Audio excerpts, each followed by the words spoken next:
I'm Rachel Rulin with the Roanoke Valley Transportation Planning Organization. This is the fourth in a series of chats about transportation equity. This topic is relevant to the RVTPO right now because we are updating our long-range transportation plan. This is a 20-year plan. It gets updated every 5 years. So 5 years rolls off and 5 years is added on. So you have an opportunity right now to provide input on transportation through our survey. And I'll be sharing the link to the survey in the comments. And of course, it is on our Facebook page and on our webpage. So take the survey, share the survey, encourage your friends and family to take the survey. So in the first transportation equity chat we had, the historian Jordan Bell set the stage for why public input is so important for transportation equity. He described the urban renewal, which was a process where homes, neighborhoods, cemeteries, churches, and schools were replaced with Interstate 581, wider roads, the Berglund Center, and other development. This happened in Roanoke, and it happened throughout the nation. It certainly wasn't unique to Roanoke. And so this is really why it's so important that citizens take advantage of opportunities for public input today. We're so happy to have Antwyne Calloway here to interview locality staff about public input opportunities and chat with them about how public input is used in decision making. And we've heard from, over the past weeks, we've heard from staff from the city of Roanoke, from Roanoke County, and from Benton. And tonight we're going to hear from staff from the city of Salem and Botetourt County. So I'm going to turn it over to Antwyne now, and he'll introduce himself and let our guests introduce themselves, and then we'll chat a little bit more. Thank you, Rachel. Appreciate that. As we continue on with this process, first and foremost, I'd like to thank the Roanoke Valley-Alleghany Regional Commission for providing us this opportunity to speak about something that I have found throughout my career to be very important, which is transportation and how that impacts our community and how we can actually get involved. Once again, I am Antwyne Calloway, and just for some housekeeping things, if technology, as we know, we're kind of working with technology now a little bit more. If it kind of fails us and chooses to give out on us, don't worry about us. Don't worry about it. Remain on. Rachel will probably jump in and ask questions if I kind of disappear. And if Peter or Ben disappeared, then we're going to have somebody find them as fast as possible to get them back on. But I am thankful to have this opportunity to have both Peter and Ben with me this evening to talk about transportation for Salem as well as Botetourt County. And if you don't mind, starting off with Peter, do you mind describing, provide us your name and your title and what it is that you do at Botetourt County, please? Okay, so I am Peter Vollison. I'm the long-range planner for Botetourt County. So I focus on our comprehensive plan updates, and currently we're working on our future land use map in the county. So I typically am doing the stuff that's more long-term. Thank you, Peter. Appreciate that. And Ben, do you mind taking a minute or two and kind of describing what it is you do and your title for the city of Salem? Sure. Thank you for having me here tonight. My name is Benjamin Tripp. I'm the Salem City Planner. I handle all the planning commission work, write the plans, do public involvement. It's my honor to serve on the Greenway Commission, the TTC, and some other bodies. Great. Short and to the point. I like that. The gentleman came prepared. Yeah, I'd like to talk in both of your localities that you all work for and are part of the community of and making these decisions. They're very unique to the Roanoke Valley area. Salem actually touches parts of Roanoke City and Roanoke County, as well as with Botetourt basically spanning from anywhere between, I said, what is Botetourt County about? About 530 miles or so. Is that correct, Peter? Do you know? That sounds about right. It is a big county. It used to be a lot bigger back in the day, but it's still pretty big. Yes, and by Botetourt being, and I guess my first question, and just even in conversation about Botetourt County, is the fact that it is so large, and it is so transportation in Botetourt County looks a lot different than it would, let's say, in Salem, which is more of an urban area, closer to an urban area. So, how does transportation look in Botetourt County right now, currently, Peter? So in Botetourt, we're not part of Valley Metro or anything like that. And because of our rural nature, if you look at Botetourt, the southern part that's closest to Roanoke is actually pretty well populated and kind of like almost urban. But then as you get farther north into Botetourt, passing Daleville and Fincastle, it becomes a lot more rural. And that's where our challenges lie, is getting to those folks that are in the more rural areas. We have a lot of elderly folks that aren't able to get to the doctor. That's why we're actually working on a grant right now to help improve how our elder citizens get to hospitals and doctors' offices and things like that. So it's really a lot of how do we start to make it easier for folks to get where they need to go around the county. And then how do we get folks that, are going to be working in Botetourt County at Greenfield, where we have Eldor and other employers? How do we get people from the city out to the county if they have their jobs out there? And so we think a lot about the commuting practices between our Botetourt County towns and Roanoke City as well. Wow, that's great. And I guess basically almost the same question, Ben. What does transportation look like for Salem? Being that it does touch up to Roanoke at certain points and certain parts, but then it goes as far as like Glenver. It goes as far as almost is that Andrew Lewis School? I think it's where Salem goes to. So that's right. How does transportation look for the Salem area? For Salem, as you said, Salem is, of course, a city. So we're a very urban place, and for the most part, developed. There are some places in Salem that are still rural, but for the most part, we have that urban built environment form. So transportation for us is fairly multimodal. We have a lot of road, transportation. We have Valley Metro, we have greenways, we have a lot of projects in walkability as well, notably in our downtown right now. So for us, we have transportation, in all of those different phases, and there's a lot of connection to, other places. There's the interstate runs through part of Salem, as does through Botetourt, and we end up thinking about how do people in Salem connect with places outside of Salem as well. Great. Thank you, gentlemen, for answering that brief question. I'll start off asking the first question that I do have on my list, which is what, and this could be to you, Ben, since we are already got you on the roll, so you can answer this next one, please. What opportunities do people have to provide public input on transportation plans and projects? Okay.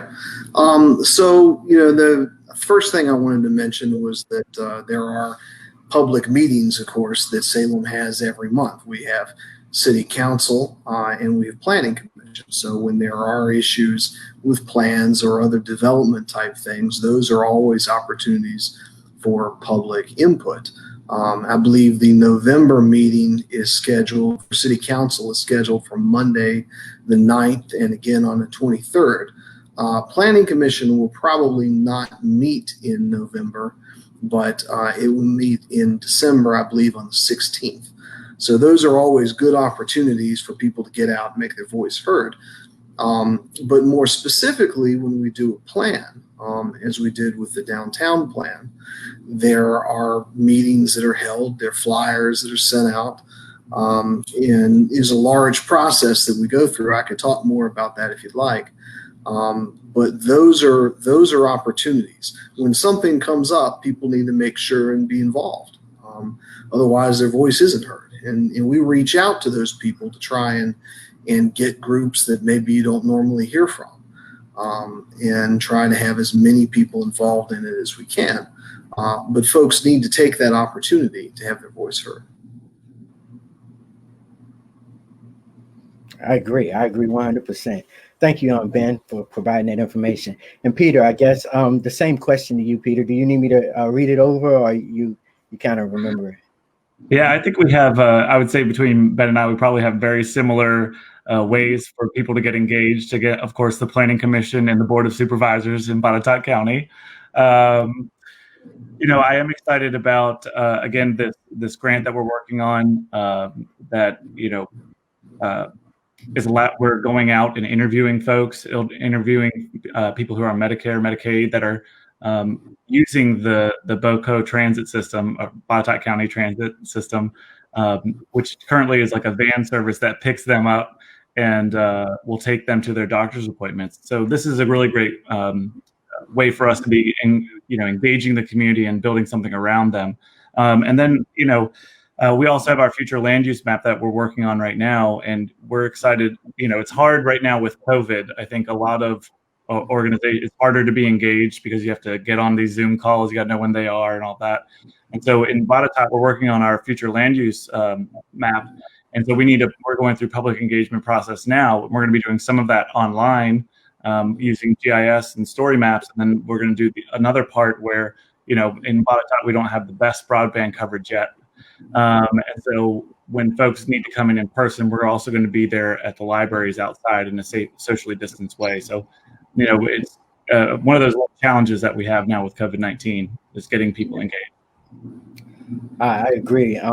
It was. I think, and I guess because I sit from more like the community advocate type of perspective in this conversation, I can say it was difficult before COVID. So I can truly understand now that it has added another layer of difficulty to doing such a thing. Now with Botetourt County, the area being so spaced out, I'm glad to hear that you all are providing the services at libraries and other places where internet services may be available for your residents to actually use that service and be able to give their input. So that is great. And you call this service there BOCO? Yeah, BOCO, Botetourt County. You haven't heard that yet? I haven't, but I like it. I like it.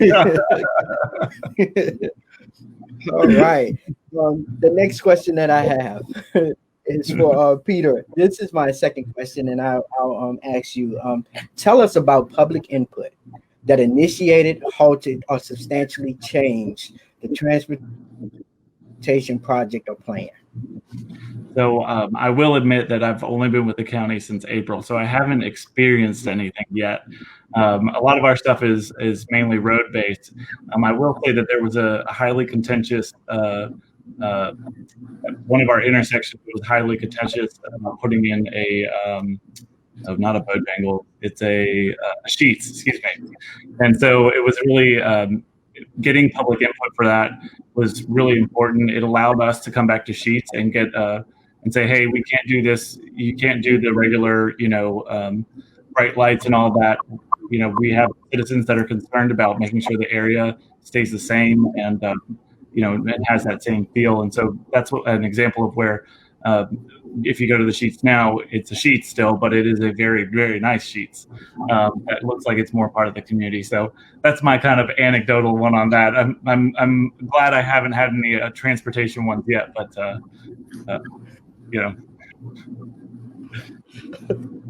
Well, I will say you're blessed, and if you hang in there long enough, you're gonna go through a few conversations that might get a little testy.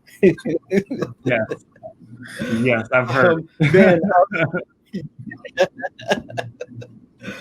Ben, I have the same question for you. Can you tell us about, I guess, a story or incident where public input kind of initiated, halted, or even changed a transportation project or plan? Sure. Probably the best example of that in Salem is our downtown. A few years back, we undertook a downtown planning process, and that was really at the impetus of the business community and citizens that were interested in downtown. And, it basically says, well, downtown was a good place to be, but we wanted it to be a really great place to be. We wanted it to be an excellent, better than anywhere else, as great as it could be. place to be, both for people to be in and for the businesses that are there. But that entire process was visioned from the ground up. And the plan is a massive economic development strategy that includes many different aspects.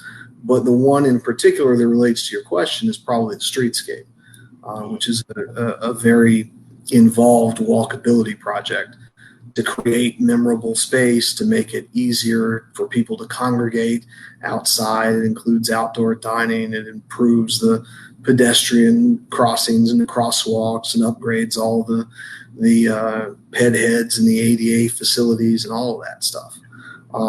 But if you go and look at that plan, and I believe Rachel has the link for that, literally, it's broken down into strategies and objectives and things like that, like our normal plans are. But all of those strategies came from citizens.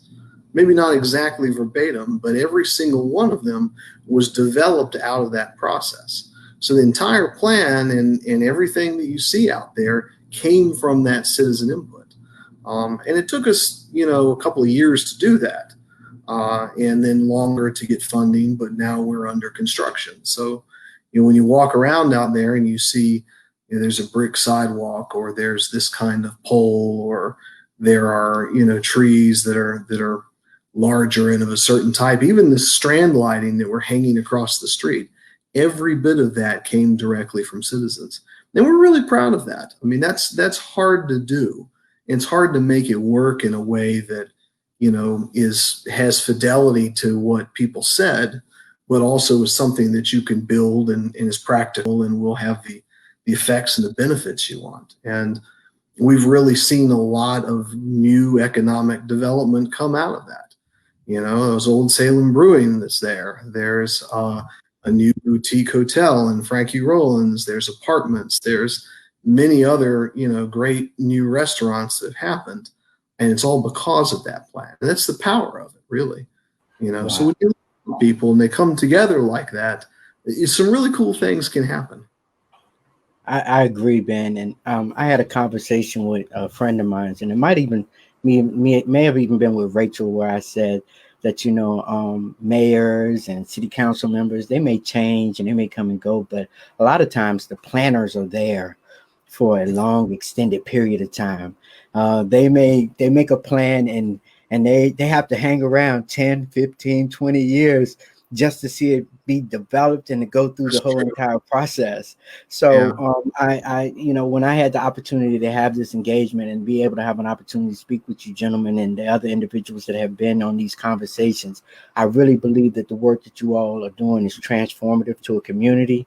And even though you all don't get a chance to sit behind the city council seats and all of that at this present point in time, some of us may not, but for those that do, it is a privilege, it is an honor, and I'm thankful for the work that you all do in the community.